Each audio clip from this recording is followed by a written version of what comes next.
So pleased that joining us by telephone now is one of my former congressional colleagues, now representing the state of Louisiana in the United States Senate, David Vitter, a member of the Armed Services Committee, joining us by telephone. Senator, good morning and welcome to America's Forum. Good morning, JD. Great to be with you. David, it is so good to have you here with us today. Your reaction to what the president had to say less than an hour ago? Well, I support the specific actions. I'm still very concerned that overall he doesn't have a complete or a coherent strategy. I also think constitutionally and for the purpose of getting to a complete and coherent strategy, we need a new authorization of force resolution. That debate in Congress and that discussion with the American people, I think, would be very positive. Do you expect a resolution of force agreement to come forward? Do you think that Harry Reid will offer one in the weeks to come? Unfortunately, there's no suggestion of that in sight, and the Obama administration clearly isn't asking for that, at least right now. Again, I think it's required constitutionally going into Syria, and I think it would be a good idea in terms of engaging Congress and the American people. David, our former Secretary of Defense, Robert Gates, addressed how the U.S. should deal with the threat of ISIS. Let's take a listen to what he had to say, Sure. And then we'll get your reaction to it, okay? Sure.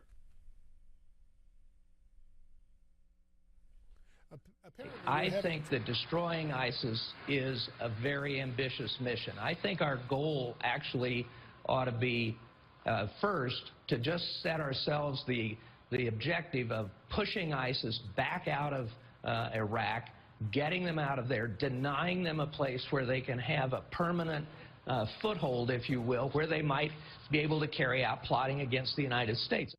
And David, as part of that assessment, Secretary Gates said the U.S. will need some boots on the ground to defeat the Islamic State in Iraq. Well, and JD, as you know, every military expert says that. You can't accomplish even those limited goals with just airstrikes. So every military expert says that. None of us want those boots on the ground to be American or even primarily American or many Americans, but it seems like it's going to take that, and the sooner we face up to that and come up with a coherent strategy, the better.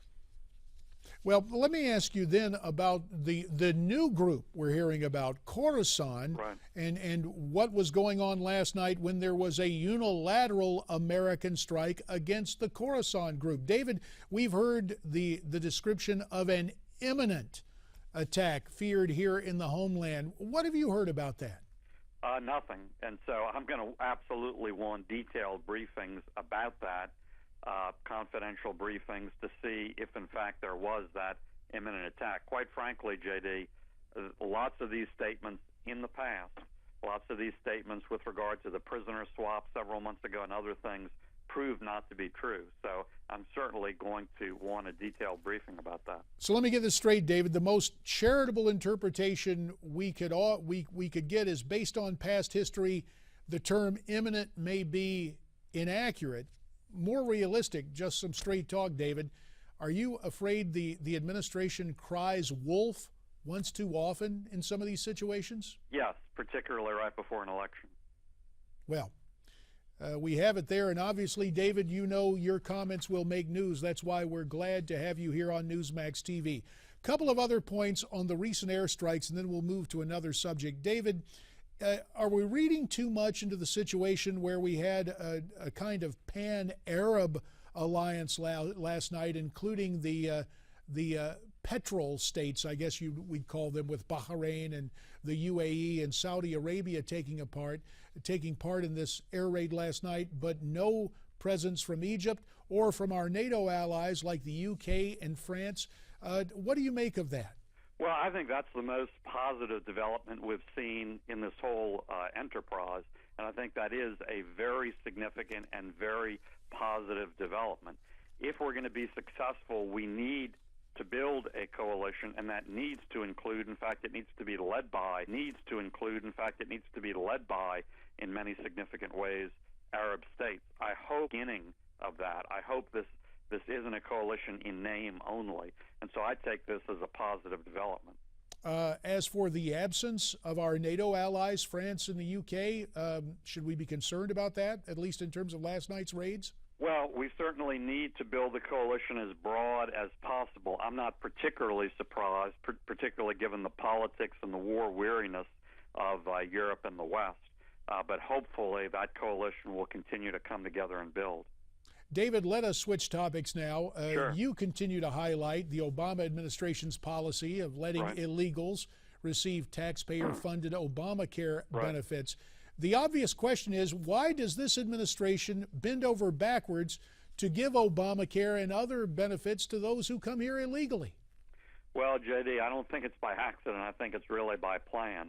And I think at least the far left and those elements in the administration want to increase the illegal flow into the United States with the eventual goal of making them citizens and voters and everything else.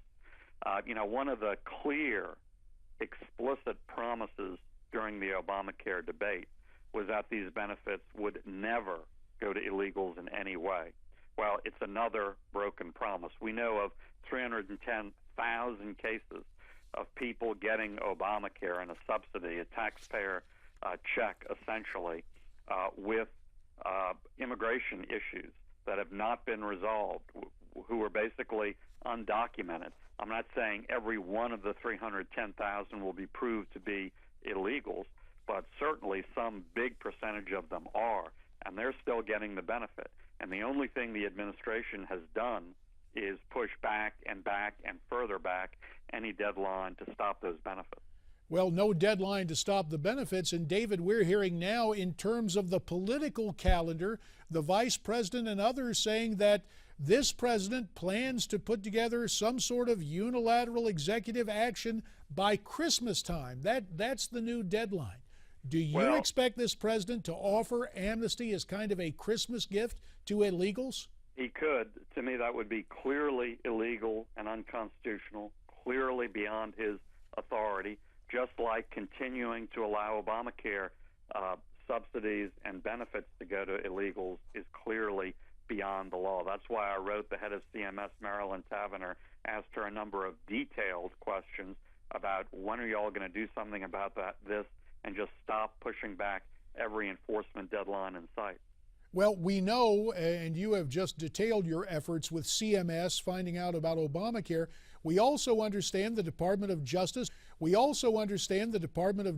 Apparently has absolutely ceased any have come here in the recent past. Now, we take a look at all of this, and it adds up to suspicions that some sort of executive action will be taken. Now, as a United States Senator, you have some tools at your disposal to try to blunt this or stop this. David Vitter, what are you prepared to do personally? What do you think your Senate colleagues are prepared to do to put a stop to any form of amnesty offered via executive order? Any action like that would be very, very serious because it is beyond the president's authority, constitutional and legal authority. So I would do everything possible. Certainly, if we win the Senate in the meantime and we have a Republican House and a Republican Senate, that would give us a lot more leverage, a lot more opportunity, and we could pass significant measures and block funding with regard to that action. Right now, any attempt like that comes to a dead halt in the Harry Reid U.S. Senate where I work. So that's number one. And number two, I would certainly join with outside groups and others to bring this to court because I think this would be a real legal affront, a real major overstepping by President Obama of his legal authority. David, do you worry that the wrong kind of bipartisanship could emerge in the lame duck session where you have the Gang of Eight in the Senate that got an amnesty bill passed there in the institution in which you serve, along with a majority of Democrats and some establishment Republicans in the House? Are you concerned that there could be some lame duck action where Congress would actually work in concert with the president to bring about amnesty? Well, J.D., I'm always concerned about lame ducks because in general there are opportunities for mischief or worse like you're describing. In this case, on this issue, I'm quite frankly less concerned because of what's happened over the last few months. And this crisis at our border, the wave of illegal miners and others, I think has really moved the debate to the right and solidified a consensus among Republicans for meaningful enforcement against amnesty. So I think it's actually moved the debate to the right and created a consensus, much more of a consensus among Republicans. I'm not saying what you're describing isn't some danger, but I actually think it's less of a danger than it was, say, 6 months ago. And on that optimistic note, we'll leave it there. Senator David Vitter, Republican of Louisiana. Sir, we thank you for your time and your insights.